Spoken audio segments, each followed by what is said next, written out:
Phil Donahue still had his talk show then, and he was on there, and they had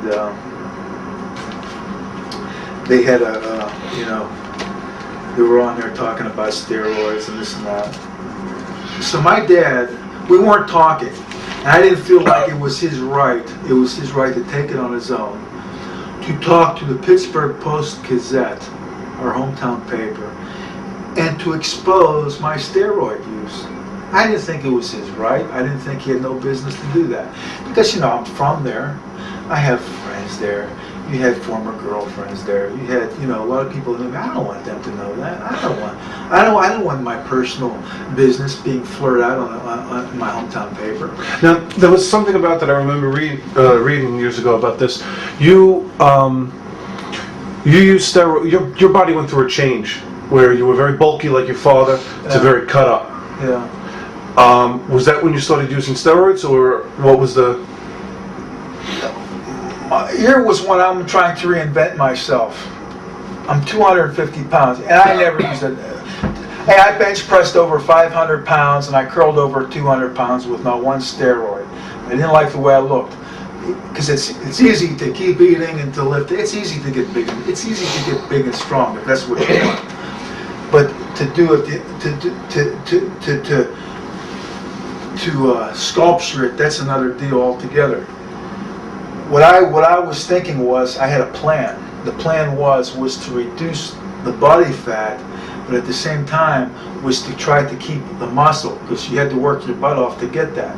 But I knew that when you make a drastic weight loss, at the same time, you're going to sacrifice a lot of muscle that you worked your butt off to get.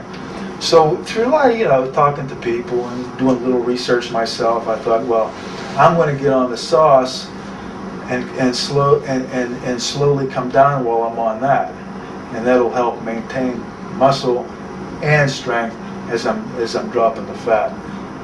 It works to a point, but I went from 253 down to 180 on that, But that was, again, it's because I'm reaching out, trying to find another way to nobody's telling me, hey Dave, I think if you do this, or if I think if you, I'm doing things on my own. How long was your steroid use for? Oh, I use steroids on and off. Oh, I haven't taken a steroid since 1990, but I probably started, I'd say 86. So I really not that long. I'd say from 86 to 90, and cycling with it, periodically, So you said your dad knew about this, and he came out to the Pittsburgh paper. He came out to the Pittsburgh paper. Yeah, he acted like in the paper like it was a shock. He wanted to involve himself in the steroid situation. So in order to make him credible that he knows about that, he had them say in the paper, yes. How did he state that? He said to the paper, yes.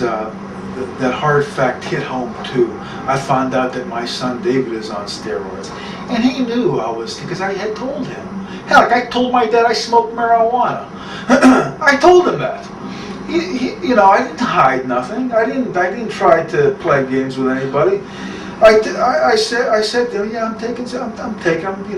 What was your father's response when you told him you took steroids? Originally, I guess you said this in privacy. I'm sure he was disappointed, because as an Ironman himself, that was an old school Ironman. That's a big no-no. But I was as far as I was much more open-minded as far as lifting weights, as far as diet, as far as steroids. I was a lot more open-minded than he was. He wasn't willing to expand with that stuff. He wasn't willing, and I'm not talking about steroids, just with working out period. He did the same thing for years and years. He wasn't willing to expand. He wasn't willing to try different things. Well, if I have this injury, maybe there's another way I can do it. Or, boy, if I neglected this part of my body, maybe there's another way. Instead of doing squats, maybe there's another exercise I can do. Instead of neglecting something and trying to find another way to do, he was never willing to be open-minded, to be creative or inventive, to try to find another way. I was. So let's talk about the paper. He knew about your steroid use, I guess, for years, or years.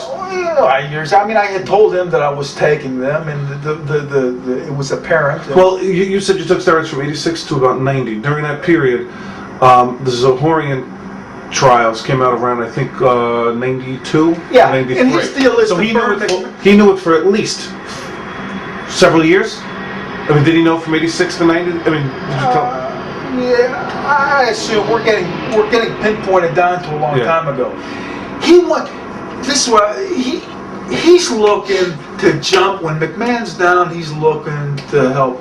It's like a guy with the football, a guy at the bottom. He's looking to jump on him too, So every time McMahon gets nailed, he's looking to jump in there and to stick a knife in there too. So what greater opportunity was when all this steroid thing happened? Well, he's going to dig in there too. But see, he's got to be qualified to do that. So wow, my kid took steroids. Well, I'm familiar with it.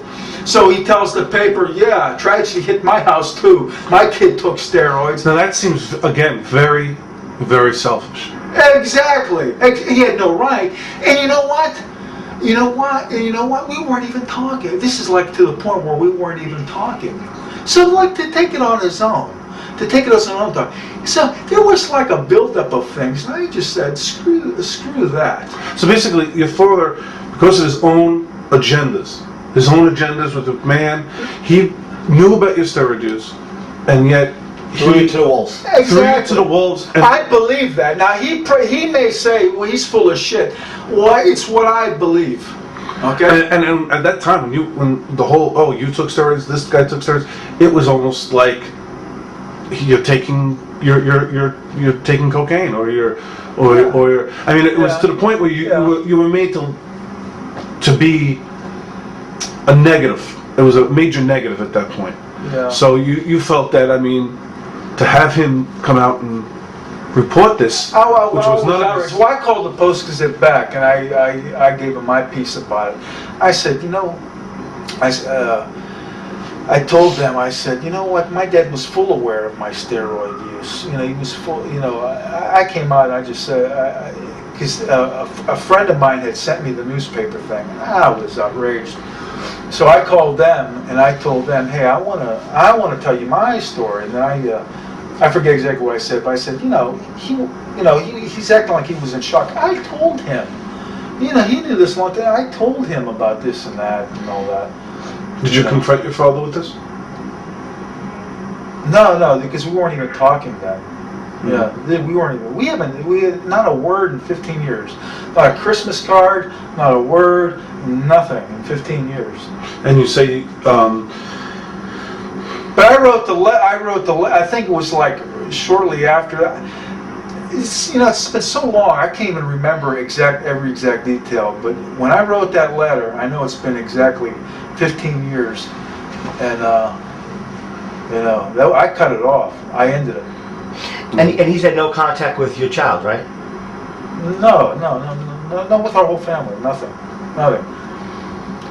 When she graduated, my way, it was her idea. I didn't even want to mess with it, but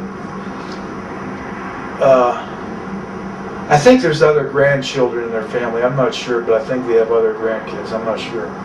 But we had the first grandchild, and they met. The last time they met her was. But I take full blame. I'm not saying, it was 1980. She was born in 86, so I think we were there in 87. They only met her one time. She was just a little baby. Well, let me ask you, if they, in a roundabout way, came out and said, we would, we don't get along with you, David, but we would like to have a relationship with our granddaughter, would you have stopped them, or would you have felt that it is selfish to stop them or your daughter from getting to know each other? Out of anger, I may have. I don't know, because I'm a stubborn person. I can be stubborn. I can get angry, but that's not even in their nature. I don't even think they would have, because I kind of like gave him a little bit of his own medicine. My dad always had, in his life. And he may have had the right to do so. I don't know. It's none of my business, but I've seen it growing up with him. he cuts, you rub him the wrong way, he cuts you off for life. It's like I don't know, it's like a mafia thing. He cuts you off for life. Yeah, I've seen him do that to a few people, So maybe I'm the first one to do that to him. I don't know.